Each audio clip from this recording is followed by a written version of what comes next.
Hi, my name is Dale Maley. I'd like to tell you in this short video about a fun little project I recently completed. It's how to build a wood frame for holding steel targets at a shooting range. A little background on this project. My son-in-law bought 20 steel targets. They have a 2" by 1" base. It's 3/8 of an inch thick, and the target's 1.75 inches diameter and it's 3/8 thick. Now he knows I'm a woodworker, so he asked me to make a portable wood frame to hold the targets at the shooting range. Here's a photo of the actual 20 steel targets that he bought. You can see they're just a steel disc that's been welded onto a little plate. And when you hit those at the target range, they flip over backwards, probably falling off my little wood bench. He is painting these a bright color so it'll be easy to see at the target shooting range. So I decided to use a sawhorse kind of concept for the wood frame. So on the top, just got two boards, a 2x4 that's 48 inches long, and on top of that's a 1x4 that's 48 inches long. Then I used 4 removable legs, so it's easy to transport at the target shooting range. They're just 2x4s cut down to 1.5 by 1.5 by 36 inches long.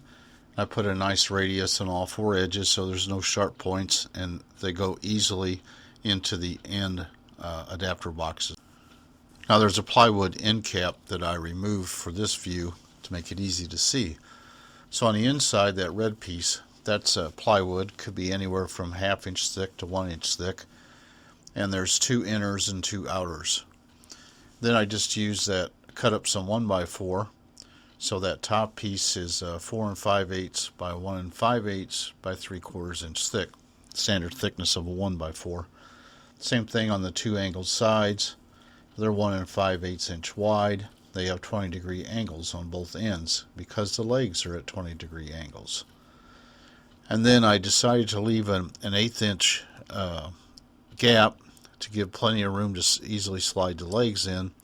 An 1/8 inch on one side and then another 1/8 90 degrees to that, so you've got easy clearance to put in the legs.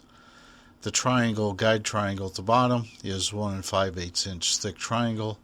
The sides are 3 7/8 by 3 7/8 by 2 5/8. So you screw this assembly into the 1x4 and 2x4 horizontal and then screw the end cap on. Makes it easy to replace the horizontal piece if it gets shot up too much. Here's all the dimensions you need to make the plywood end caps, and then one of the end caps kind of has the top cut off, and you can see the dividing line here. So I won't run through all the dimensions, but this is how you make the 4 pieces you need on the ends. So here's a photograph of the finished frame with a coffee cup to give you scale for size. And that outer piece is just screwed on. So if you want to disassemble it, you take that end plate off. Then I screwed it, the inner plywood, onto the 1x4 and 2x4, and you can take that off.